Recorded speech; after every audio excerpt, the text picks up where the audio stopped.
oui il y en a plusieurs. mais am na defe naa. docteur junj na ko tuuti léegi. man fait bi ma gën a marqué. mooy mbëkk mi. ndaw ñi nga xamante ne. la recrudescence parce que du lu bees. daan na am. Barça wala Barça c'est pas en 2023 qu'on a inventé cette formule là. mais la recrudescence maanaam le fait que affaire bi gën a taxarnaasee. ndaw ñi di jóg. di dem dans tous les sens xamuñu sax quantité bii dem en vérité parce que lii dem ñu arraisonné ko jàpp la ñu xam lii dem egg la ñu xam lii yàlla def ñu dee ci yoon bi génnaat la ñu xam donc sincèrement il est difficile de chiffrer cela et je trouve que c'est un drame. Vraiment dafa di loo xamante ne lu metti la dañuy jaare foofu tamit di masawu famille yi nga xamante ne ñoom ñoo ñàkk seen i doom ci loolu di masawu ñi nga xamante ne ñu ngi ci yoon yi di jéem a dem parce que on voit dafa leen jaral lu ne parfois tu vois des vidéos postées sur les réseaux sociaux nit ñi di wax yoonu Nicaragua baa ngi nii kaay leen gars yi affaire bi non ñoo ngi ñëw ci loolu si laa jëm madame le ministre def lu ëpp li ngeen def yàlla xam na ni yomb na maa ngi ciy ñëw BRT bi nga doon tagg sànq madame le ministre maa ngi ñëw BRT bi ce n'est pas une si merveilleuse idée que ça et on va le démontrer. D'accord. Le stade, c'est la même chose. C'est une belle réalisation. Ce n'est pas une si excellente idée que ça. Le TER, c'est génial parce qu'il nous faut des solutions de mobilité de masse. Absolument. Effectivement, dem beeg digg bi il faut ñu yombal ko. Mais am na ay solutions. Moi je parle d'optimalité. J'y viendrai. Je veux pas être coupé dans mon développement. J'y viendrai madame la ministre. J'y viendrai. On a des propositions yu leer nañ. Donc damay ñëw ci d'abord analyse bi. li ma marqué mooy ndaw ñi. dem bi ñuy dem dee bi ñuy dee. mu marqué ma métti ma. ma koy naqarlu et di fàttali ni Sénégal mooy réew moo xamante ne. téeméeri nit yoo jël. daanaka juróom-ñetti fukk ak ñaar yi ay ndaw lañ yoo xamante ne seen ñeent fukki at matul. c'est ça loolu mooy statistique démographique Sénégal. lan moo fi nekkat Sénégal mooy réew moo xamante ne jafe-jafe bi fi gën a mag li ñuy wax fii yëpp c'est vrai bari na ay problème mais problème bi gën a mag madame la ministre ici aujourd'hui au Sénégal c'est l'emploi xëy moo manqué fii yaa xëyu ndaw ñi mais xëyu ndaw ñi pour man nga jégal ma madame la ministre xëyantu la lu ci gën a bëri xëyantu la parce que man quand je vois des grands gaillards maanaam ay waxambaane yu dëgër këcc nga gis leen ñu taxaw ci mbedd bi amul lu ñu leen di def loolu lu dul bale man yaakaar naa ni on devrait avoir autre chose en tête amuma sous-métier man wax naa ko toog naa ci mbedd bi madame la ministre attendez je viens madame la ministre toog naa ci mbedd bi ba may am fukki at ak benn di jaayal sama yaay tong menees donc new ma ci ay affaire u xeebuma kenn mais damay wax ni doole boobu kattan boobu madame docteur wax na ko sànq on a un pays dans lequel yaa ngi am 3,5 millions d'hectares de terres arables. Exactement. Même les terres non arables sont cultivables mais je reste sur les terres arables. C'est à peu près la même superficie que l'Égypte. Je vais vous dire ce que fait l'Égypte avec la même superficie. C'est une capture que j'avais faite et les éléments sont là parce que aussi bu ñuy wax il faut ñu teg ko ci ay firnde. Et le Maroc. maa ngi ñëw na ma may tuuti rek. et j'y viendrai. pêche bi kenn mënatul lekk. maa ngi ñëw. may ma tuuti rek. voilà mu ngi nii. ce que fait l'Égypte avec la même superficie.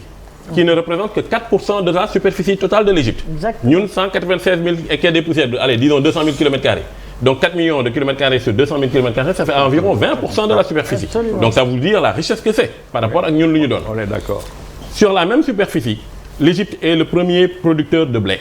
en Afrique. Le plus grand producteur d'oignons secs. Le plus grand producteur de tomates. Le plus grand producteur de pommes de terre, le plus grand producteur de concombres, le plus grand attendez s'il vous plaît madame la ministre, le plus grand j'y viendrai, le plus grand producteur d'ail, le plus grand producteur d'orange, le plus grand producteur de betteraves sucrières, le deuxième plus grand producteur de choux, le deuxième plus grand producteur de raisins, le deuxième plus grand producteur de citron, le deuxième plus grand producteur de mangue qui pourrissent partout au Sénégal. Ici 60% de la production de mangue est en train de pourrir. Le quatrième plus grand producteur de maïs, le cinquième plus grand producteur de carottes. Ce que je dis c'est que quoi? Avec de la volonté politique et une détermination bu leer nañ. waaw maanaam li ma bëgg wax mooy lan maanaam ni que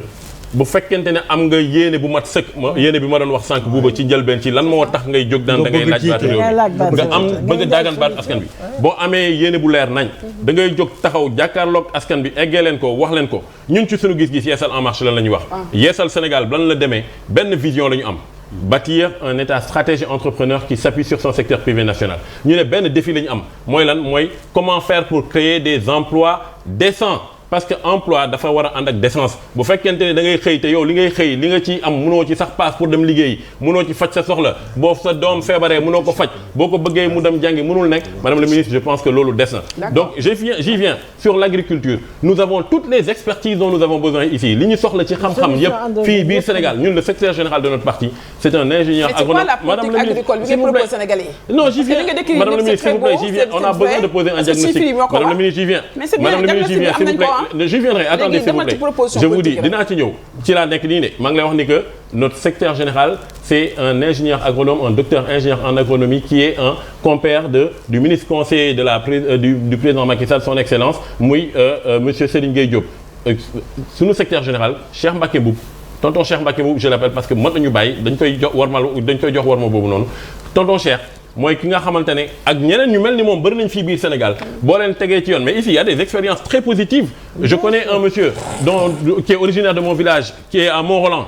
qui s'appelle Souley Bassoum mais il fait un excellent travail là-bas et ces exemples-là il faut les démultiplier. Vous pensez que le ministère de l'Agriculture n'a pas suffisamment d'experts? Non mais et alors vous pensez que l'administration sénégalaise n'a pas suffisamment d'experts? Mais qu'est-ce qu'on attend la question que je posais c'est pourquoi le pognon n'est pas la première céréale la plus vendue. Nous avons besoin Charles, on ne peut pas avoir un pays où en 2022 on a produit on ne peut pas avoir un pays dans lequel en 2022 on a produit 400 000 tonnes d'oignons yaa may dégg fii la am fii ci biir Sénégal bi une partie a pourri une partie ñu wanteer ko et après on s'est retrouvé ici avec un kilo d'oignon qui est passé de 300 francs à 1500 francs le kilo te ñu dëgmal ci magal muy événement bi gën a mag ci biir Sénégal loolu du dëgg du yoon nañu waxante dëgg ma ne xaaral ma parewuma la pomme de terre même chose le sucre même chose on est dans un pays où il n'y a qu'une seule société je ne suis pas en train de dire qu'il ne faut pas soutenir la CSS etc mais on a un déficit structurel de presque 50 000 maanaam dañu manqué ne lu tolleeg juróom fukki junni ba ñaar fukki junni tonnes suukar chaque année li koy importer mais importateurs yooyu nañ leen dooleel accompagner leen ak ñeneen secteur privé bi nañ leen dooleel accompagner leen pour ñu am beneen mais on a un monopole dans un secteur privé vous avez une seule société qui non j'ai pas fini c'est extrêmement important le secteur privé nous devons l'organiser vous avez les Serigne mu koy wax sànq nee na joxe na exemple nee na Mao dafa ne nañ ko jox ñi xamul ak ñi ko mës a def keroog ba ma fi ñëwee Pape Ngagne ba ñuy def émission bi faram fàcce junj na ma lu ni mel ma ne ko ñaar moo am je ne vais pas revenir sur mon cas personnel signé naa fi contrat wu 187 milliards ñu yëkkati ko dindi ko jox keneen dama ñëwaat s'il te plaît dinaa ñëw ngir yàlla bëgguma ce problème là waaw est-ce que incité wu la loolu ñu wanaa ci ba pare buuba waaw non question la non dama ñëwaat loolu kay ku ko seetaan loolu dama faram fàcce nga seetaan wala nga delluwaat ci wal faji non dama ñëwaat ci loolu parce que on va perdre du temps loolu wax naa ko ba pare dama ñëw non dama ñëw buuba waaw dama laajte rek non boo demee ba gëstu kan mooy Amadou Ly bu la ko jaralee parce que tey jóg naa taxaw ngay citoyen may citoyen ma taxaw ne damay laaj baatu askan wi wax nga ma ko sànq nga ñëw ci question aussi maa ngi la koy wax ci pause bi nga ma doon wax gis nga ni yàlla di def occasion am na nee naa la tey le président du groupe TFM Youssou Ndour ñu nga xamante ne muy koo xamante ne nawloo nañ ko te dañ koy jël comme royukaay bëgg ko won nit ñi pour que ñu bëgg a mel ni moom jógee de zéro à héros n'est-ce pas mais Youssou Ndour kan moo ko gën a siiw biir Sénégal tey amul est-ce que Youssou Ndour tey bu jógoon ne dafay dem def élection présidentielle ça lui garantit pour autant que dafay gagner mais parfaitement non alors fa laa bëgg a ñëw mooy li ma la doon wax sànq ci non si c'est y a pas à ne pas comprendre c'est très clair ce que je suis en train de dire Bouba comment ça je comprends mais pas kon da nga bëgg a wax li ma la wax mooy ni que li nga doon wax sànq tegewul kan moo fi wax que li nga doon wax sànq tegewul Bouba s'il te plaît déglu ma Bouba déglu ma non déglu ma déedéet tu es vicieux non je ne suis pas vicieux je suis très clair waxul fii ci plateau je ne suis pas vicieux pour nga nekk président il faut nga siiw kese yaa ko fi wax sànq dañu la ne président yaa ko wax sànq boo bëggee nekk président il faut yaa ne da ngay romb téeméeri nit xamuñu la munoo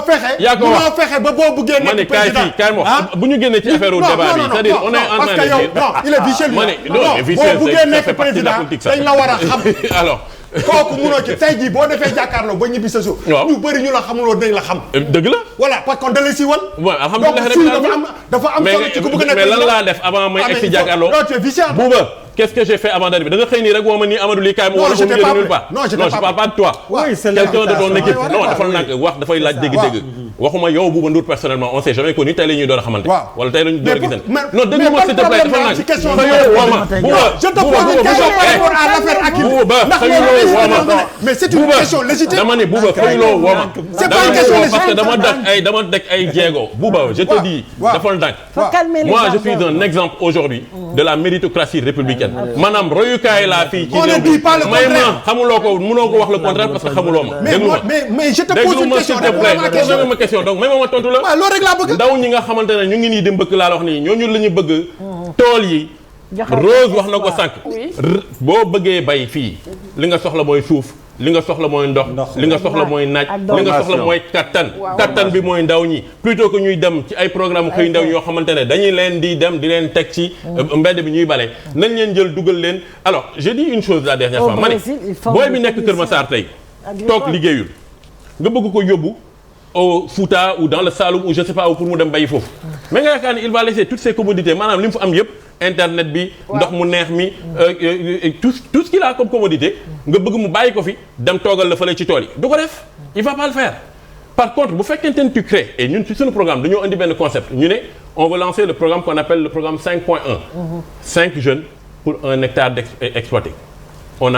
a dit 3,5 millions d'hectares regarde le nombre d'emplois que tu pourrais créer si tu arrivais à exploiter tout cela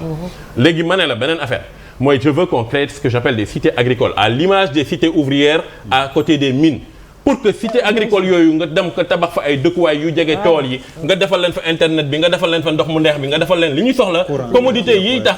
ñu dem mën a am une nouvelle vie sociale là-bas tout n'est pas faisable d'un coup comme ça c'est pas d'un coup de baguette magique. li ngay déroulé je suis un entrepreneur. c'est déjà intégré dans le plan Sénégal émergent. man question bu li ngay déroulé c'est des programmes est-ce que problème bi nga am ak madame la ministre xam nga mooy problème dafa am responsabilité bu rëy gis nga nit ñi nga xam ne dañuy yeewu suba xool 17 millions de Sénégalais yi defal ndànk rek ñu ne ñoom dañu leen bëgg a jiite bu ñu toogee si ñun amul question bu ñu leen waru mën a poser pour bien sûr man tout non pour faire simple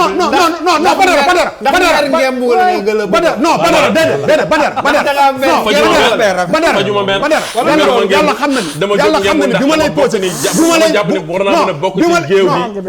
lii nga baal ma rek billaay bi ma lay xoole dama ne xam nga man bu ma nekkee sénégalais ma dégg benn sénégalais bu amoon un grand problème